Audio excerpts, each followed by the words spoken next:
이스라엘 초대 왕이 사울입니다. 사울이 왕이 되고 난 다음에 블레셋과의 전쟁을 앞두고 있습니다. 얼마나 중요한 전쟁입니까? 사울이 왕이 된 후에 이 전쟁에서 이겨야 왕의 입지를 다지고 왕으로서 뭔가 보여줄 위신이 섭니다. 전쟁을 할 때나 무엇을 할 때도 이스라엘은 언제나 제사를 먼저 드리고 시작을 합니다. 사울은 자기가 왕이지만 자기가 제사를 집례할 수 없다는 것을 압니다. 이스라엘은 이제 처음으로 왕을 세운 나라이지만 왕정이 아닙니다. 이스라엘은 신정 국가입니다. 왕은 자기가 제사를 집행하면 율법에 위배된다는 것을 압니다. 그런데 제사를 드리긴 드려야 되고 자기는 왕이지만 제사는 드릴 수가 없고 제사를 집례해야 될 사무엘이 오지를 않습니다. 내일은 오겠지 하는데 내일은 안 오고 그 다음 날은 오겠지 하는데도 그 다음 날 오지도 않고 계속 기다려도 사무엘이 오지를 않습니다.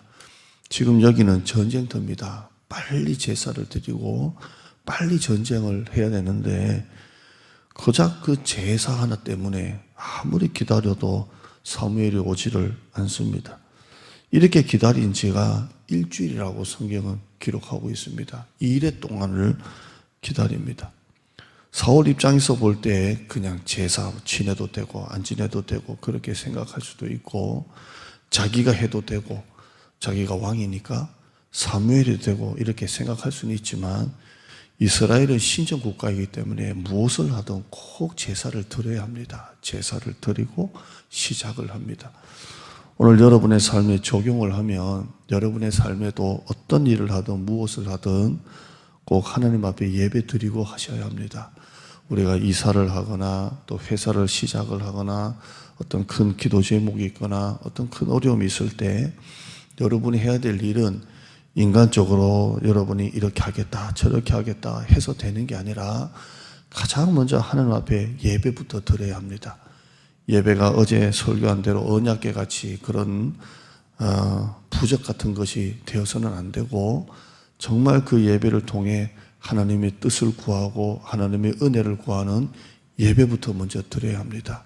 아직도 여러분이 무엇을 시작할 때 무엇을 또 계획할 때 어떤 일을 할 때 예배 없이 지금 여러분이 살고 있다면 예배를 사모하셔야 됩니다.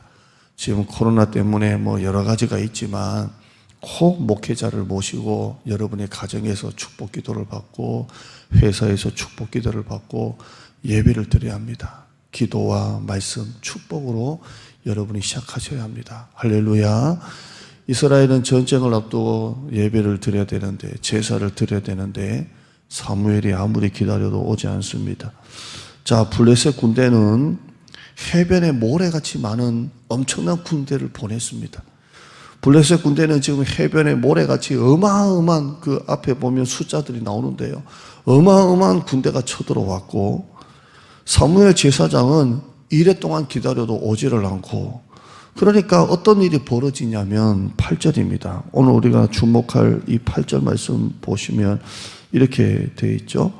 사울은 사무엘이 정한 기한 대로 이래 동안을 기다렸으나 사무엘이 길갈로 오지 아니하매 사무엘이 기다려도 오지 않습니다. 제사를 드려야 될 분이 오지 아니하니 백성이 사울에게서 흩어지는지라 이 말입니다. 오늘 저와 여러분이 나누고 싶은 말씀이 흩어지는지라입니다. 제가 말씀을 큐티를 하면서 흩어진다. 여러분 전쟁을 앞두고 있습니다. 블레셋 군대는 해변에 모래같이 엄청난 군대가 쳐들어왔습니다. 이스라엘 군대는 거기에 비하면 턱없이 모자랍니다. 숫자가 모자랍니다. 그런데도 예배를 드리고 제사를 드리고 빨리 전쟁을 하면 되는데 이래 동안 사무엘이 오질 않고 있으니까 그 적은 군대마저도 하나 둘씩 빠져나갑니다. 왕이 아무리 나가지 말라고 해도 군법으로 나가면 뭐 벌 준다고 해도 조금씩 흩어집니다. 조금씩 빠져나갑니다. 왕의 입장에서 이게 보통 일입니까?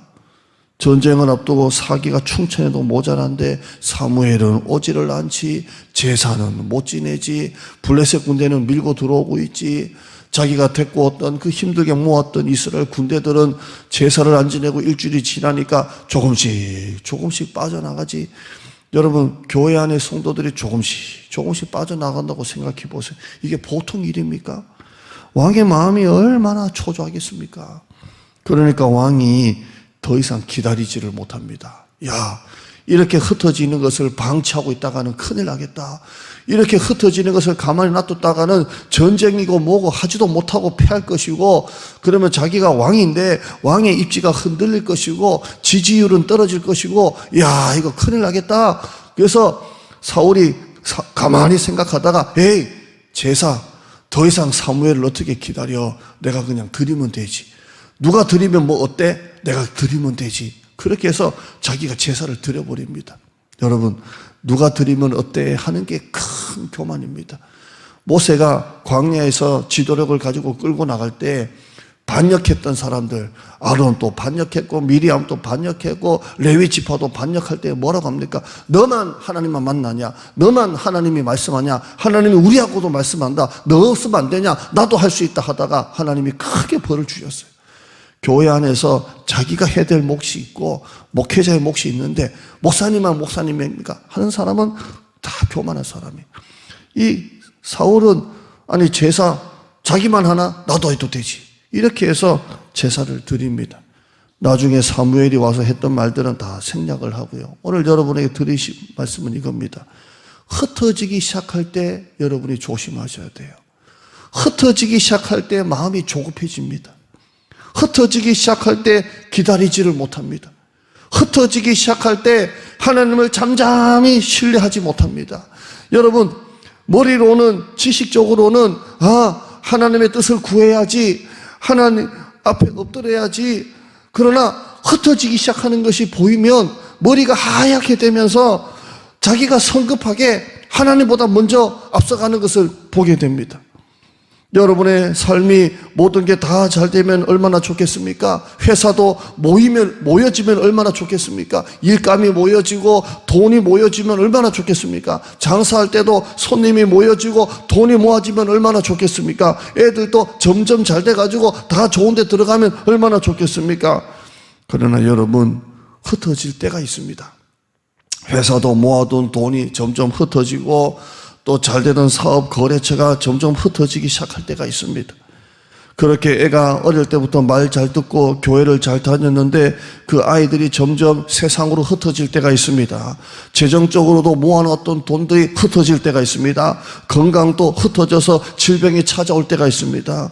그러나 여러분, 흩어질 때일수록 마음을 단단히 먹으셔야 합니다. 흩어질 때일수록 더욱더 마음의 여유를 가져야 합니다. 더욱더 염려하지 말아야 됩니다. 아무것도 염려하지 말라 그랬습니다. 너의 염려를 다 하나님께 맡기라고 했습니다. 흩어질 때일수록 신앙적으로 자기를 더 다스려야 합니다. 흩어지기 시작할 때 앞으로 가면 안 됩니다. 흩어지기 시작할 때 조급하게 내가 앞으로 한 발 더 가다가 더 실패할 때가 있습니다. 흩어지기 시작할 때 그때는 뒤로 물러서야 합니다. 그리고 하나님의 말씀을 펴야 됩니다. 하나님의 뜻을 구해야 됩니다. 흩어지기 시작할 때 인간적인 방법을 내려놓아야 합니다. 생각을 멈춰야 합니다. 그리고 무릎을 꿇고 하나님의 뜻을 구해야 합니다. 하나님, 흩어집니다. 하나님 어떻게 해야 합니까? 여러분, 기다리셔야 합니다. 오늘 또 여러분의 생각과 방법은 내려놓으셔야 합니다. 하나님의 뜻에 초점을 맞추세요. 그리고 한 번이라도 하나님의 뜻을 더 물으셔야 합니다. 여러분이 오늘 말씀 한번 따라 하실까요? 흩어질 때일수록 조심하자. 흩어질 때일수록 사단이 들어옵니다. 야, 어떡할래? 급하지? 안 되겠지? 빨리 인간적인 방법을 써야지. 그렇게 말합니다. 그러나 하나님은 우리에게 말씀합니다. 흩어질 때일수록 예배드려라. 흩어질 때일수록 기도해라. 흩어질 때일수록 하나님의 뜻을 더 물어라. 이렇게 말씀합니다. 여러분, 흩어질 때일수록 더욱더 하나님을 찾는 여러분 되시기를 바랍니다. 오늘 또 작은 것에 감사하시고 오늘 하루의 시간을 하나님이 주신 것에 감사하시기를 바랍니다. 오늘 수예배입니다. 하나님께서 주실 은혜를 사모하시고 믿음의 분량을 늘려 하나님께 쓰임받는 여러분 가정 되시기를 축원합니다. 하나님 감사합니다. 흩어지기 시작할 때 사울이 무너졌습니다. 그렇게 기다렸지만 결국 제사 누가 드리면 뭐 어때? 내가 드리면 되지. 제사만 드리면 되지. 누가 드리면 어때? 머리가 하얗게 되면서 자기가 성급하게 하나님이 하실 일을 자기가 해버리는 것을 보게 됩니다. 하나님 오늘 말씀을 통해 여러 가지를 점검합니다. 우리의 시작을 예배로 시작하지 못했다면 회개하고, 예배를 드리냐 안 드리냐 한 번 하는 게 중요한 게 아니라 내가 그만큼 은혜를 사모하고 하나님과 함께 시작하는 게 그렇게 중요합니다. 내가 어떤 장막을 옮겼을 때, 내가 어떤 회사를 내가 시작을 했을 때, 조그마한 무언가를 내가 또 계획했을 때 축복받고 기도받는 거, 그거 아무것도 아닌 것 같지만 하나님은 그 마음을 하나님이 보십니다. 또한 우리가 내가 해야 될 것이 분명히 구분되어 있는데 누가 하면 어때 하는 그 마음이 교만한 마음입니다. 가장 중요한 것, 흩어지기 시작할 때 기다려야 합니다. 더 잠잠히 하나님을 신뢰해야 됩니다. 하나님의 뜻을 먼저 구해야 합니다. 우리의 실수들을 보면 전부 다 하나님보다 앞서갈 때 실패했던 것을 보게 됩니다.